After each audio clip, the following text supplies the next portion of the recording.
ನಾನು ತಿನ್ನಲ್ಲ, ಬೇರೆಯವರಿಗೂ ತಿನ್ನಲು ಬಿಡಲ್ಲ. ಈ ದೇಶದ ಪ್ರಧಾನಿ ನರೇಂದ್ರ ಮೋದಿಯವರು ಪದೇ ಪದೇ ಹೇಳುವ ಜನಪ್ರಿಯ ಘೋಷವಾಕ್ಯ ಇದು. ಆದರೆ ಇಂದು ದೇಶದಲ್ಲಿ ನಿರ್ಮಾಣವಾಗ್ತಾ ಇರುವ ಸಾವಿರಾರು ಕೋಟಿ ರೂಪಾಯಿ ವೆಚ್ಚದ ಬೃಹತ್ ಯೋಜನೆಗಳನ್ನ ನೋಡಿದ್ರೆ ಈ ಮಾತು ಕೇವಲ ಚುನಾವಣಾ ಭಾಷಣಕ್ಕೆ ಸೀಮಿತವಾಯಿತೆ ಎಂಬ ಬಲವಾದ ಅನುಮಾನ ಮೂಡ್ತಾ ಇದೆ. ವಿಶ್ವದರ್ಜೆಯ ವಿಕಾಸದ ಬಣ್ಣದ ಮಾತುಗಳ ನಡುವೆ ತೆರಿಗೆದಾರರ ಶ್ರಮದ ಹಣದಲ್ಲಿ ನಿರ್ಮಿಸಿದ ಬೃಹತ್ ಯೋಜನೆಗಳು ಮೊದಲ ಮಳೆಗಾಲಕ್ಕೆ ಕೊಚ್ಚಿ ಹೋಗ್ತಾ ಇದೆ. ಉತ್ತರ ಪ್ರದೇಶದ ಜೇವರ್ನಲ್ಲಿ ಭಾರೀ ಪ್ರಚಾರದೊಂದಿಗೆ ನಿರ್ಮಿಸಲಾದ ನೋಯ್ಡಾ ಅಂತಾರಾಷ್ಟ್ರೀಯ ವಿಮಾನ ನಿಲ್ದಾಣವೇ ಇದಕ್ಕೆ ತಾಜಾ ಸಾಕ್ಷಿ. ಬರೋಬ್ಬರಿ 12,200 ಕೋಟಿ ರೂಪಾಯಿ ಹೂಡಿಕೆಯಲ್ಲಿ ನಿರ್ಮಾಣವಾದ ಈ ನಿಲ್ದಾಣವನ್ನ ಸ್ವತಃ ಪ್ರಧಾನಿಯವರೇ ಅದ್ದೂರಿಯಾಗಿ ಉದ್ಘಾಟಿಸಿದ್ರು. ಆದ್ರೆ ಉದ್ಘಾಟನೆಗೊಂಡ ಕೇವಲ 5 ತಿಂಗಳಲ್ಲಿ ಅಲ್ಲಿನ ಕೆಳ ಸೇತುವೆ ಭಾರೀ ಮಳೆಗೆ ಸಂಪೂರ್ಣ ಜಲಾವೃತವಾಗಿ ನದಿಯಂತಾಗಿದೆ. ವಾರಣಾಸಿ ಘಾಟ್ಗಳ ಮಾದರಿಯಲ್ಲಿ ವಿನ್ಯಾಸಗೊಳಿಸಲಾಗಿದೆ ಎಂದು ಕೊಚ್ಚಿಕೊಳ್ಳಲಾಗಿದ್ದ ಯೋಜನೆ ಮೊದಲ ಮಳೆಯಲ್ಲೇ ತಾಂತ್ರಿಕ ಡೊಳ್ಳುತನವನ್ನ ಬಯಲು ಮಾಡಿದೆ. ಸರ್ಕಾರಕ್ಕೆ ನಿಜಕ್ಕೂ ಕಾಮಗಾರಿಯ ಗುಣಮಟ್ಟ ಮುಖ್ಯವೋ ಅಥವಾ ಚುನಾವಣಾ ಪ್ರಚಾರದ ಈವೆಂಟ್ ಮ್ಯಾನೇಜ್ಮೆಂಟ್ ಮುಖ್ಯವೋ?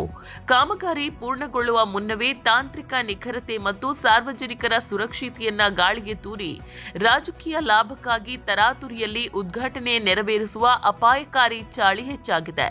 ರಾಜಕೀಯ ನಾಯಕರ ಗಡುವುಗಳಿಗೆ ಮಣಿದು ಕಳಪೆ ಸಾಮಗ್ರಿ ಬಳಸಿ ಕಾಮಗಾರಿ ನಡೆಸುವುದು ಈಗ ಬಹಿರಂಗ ಸತ್ಯವಾಗಿದೆ. ಈ ವೈಫಲ್ಯ ನೋಯ್ಡಾಕ್ಕೆ ಮಾತ್ರ ಸೀಮಿತವಾಗಿಲ್ಲ. ದೆಹಲಿ ವಿಮಾನ ನಿಲ್ದಾಣದ ಟರ್ಮಿನಲ್ 1ರ ಬೃಹತ್ ಮೇಲ್ಚಾವಣಿ ಕುಸಿದು ಅಮಾಯಕ ಪ್ರಯಾಣಿಕರೊಬ್ಬರು ಪ್ರಾಣ ಕಳ್ಕೊಂಡಿದ್ರು. ಅದೇ ಅವಧಿಯಲ್ಲಿ ನೂತನವಾಗಿ ಉದ್ಘಾಟನೆಯಾಗಿದ್ದ ಜಬಲ್ಪುರ ಮತ್ತು ರಾಜ್ಕೋಟ್ ವಿಮಾನ ನಿಲ್ದಾಣಗಳ ಕೆನೋಪಿಗಳು ಗಾಳಿ ಮಳೆಗೆ ಹಾರಿ ಹೋದ್ವು. ಕೋಟಿ ವೆಚ್ಚ ಮಾಡಿ ನಿರ್ಮಿಸುವ ವಿಮಾನ ನಿಲ್ದಾಣಗಳ ಪರಿಸ್ಥಿತಿಯೇ ಹೀಗಾದ್ರೆ ಪ್ರಯಾಣಿಕರ ಸುರಕ್ಷತೆ ಎಲ್ಲಿದೆ ಹಾಗಾದ್ರೆ? ಇನ್ನು ರಸ್ತೆ ಮತ್ತು ಸೇತುವೆ ಕಾಮಗಾರಿಗಳ ಪರಿಸ್ಥಿತಿ ಮತ್ತಷ್ಟು ಶೋಚನೀಯ. ಪ್ರತಿಯೊಂದು ಕಿಲೋಮೀಟರ್ಗೆ ಅಂದಾಜಿಗಿಂತ 10 ಪಟ್ಟು ಹೆಚ್ಚು ವೆಚ್ಚ ಮಾಡಲಾದ ದ್ವಾರಕಾ ಎಕ್ಸ್‌ಪ್ರೆಸ್ ವೇ ಅಕ್ರಮಗಳನ್ನ ಸ್ವತಃ ಸಿಎಜಿ ವರದಿಯೇ ಎತ್ತಿ ಹಿಡಿದಿತ್ತು. ಗುಜರಾತ್ನ ಮೊರ್ಬಿ ತೂಗು ಸೇತುವೆಯ ದುರಂತದಲ್ಲಿ 135 ಜನರು ಪ್ರಾಣ ಕಳ್ಕೊಂಡ್ರೆ ಡಬಲ್ ಇಂಜಿನ್ ಆಡಳಿತವಿರುವ ಬಿಹಾರದಲ್ಲಂತೂ ಉದ್ಘಾಟನೆಗೂ ಮುನ್ನವೇ 10 ಸೇತುವೆಗಳು ಪೇಪರ್ನಂತೆ ಕುಸಿದು ಬಿದ್ದಿದೆ. G20 ಶೃಂಗಸಭೆಯ ಹೆಸರಿನಲ್ಲಿ ಜಗತ್ತಿನ ಮುಂದೆ ಭಾರತದ ವೈಭವ ಪ್ರದರ್ಶಿಸಲು ನವದೆಹಲಿಯಲ್ಲಿ ಸಾವಿರಾರು ಕೋಟಿ ವೆಚ್ಚದಲ್ಲಿ ನಿರ್ಮಿಸಲಾದ ಪ್ರಗತಿ ಮೈದಾನದ ಟನೆಲ್ ಸಣ್ಣ ಮಳೆ ಬಂದರೂ ಈಜುಕೊಳದಂತೆ ಮಾರ್ಪಾಡಾಗ್ತದೆ. ಜಗತ್ತಿನ ವೇದಿಕೆಗಳಲ್ಲಿ ದೇಶದ ಪ್ರತಿಷ್ಠೆಯನ್ನ ಎತ್ತಿ ಹಿಡಿಯಬೇಕಿದ್ದ ಮಾದರಿ ಯೋಜನೆಗಳೇ ಇಂದು ನಗೆಪಾಟಲಿಗೀಡಾಗ್ತಾ ಇರುವುದು ಆಡಳಿತ ವೈಫಲ್ಯಕ್ಕೆ ಹಿಡಿದ ಕನ್ನಡಿಯಾಗಿದೆ.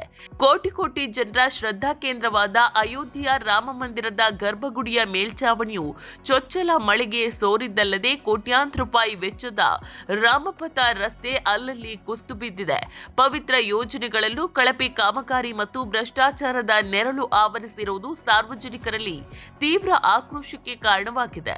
ಮಹಾರಾಷ್ಟ್ರದ ಸಿಂಧುದುರ್ಗದಲ್ಲಿ ಸ್ವತಃ ಪ್ರಧಾನಿಯವರಿಂದ ಉದ್ಘಾಟನೆಗೊಂಡಿದ್ದ ಛತ್ರಪತಿ ಶಿವಾಜಿ ಮಹಾರಾಜರ ಬೃಹತ್ ಪ್ರತಿಮೆ ಕೆಲವೇ ತಿಂಗಳಲ್ಲಿ ಗಾಳಿಗೆ ಉರುಳಿ ಬಿದ್ದಿದ್ದು ರಾಷ್ಟ್ರೀಯ ಮಟ್ಟದಲ್ಲಿ ಮುಜುಗರ ಉಂಟು ಮಾಡಿದೆ.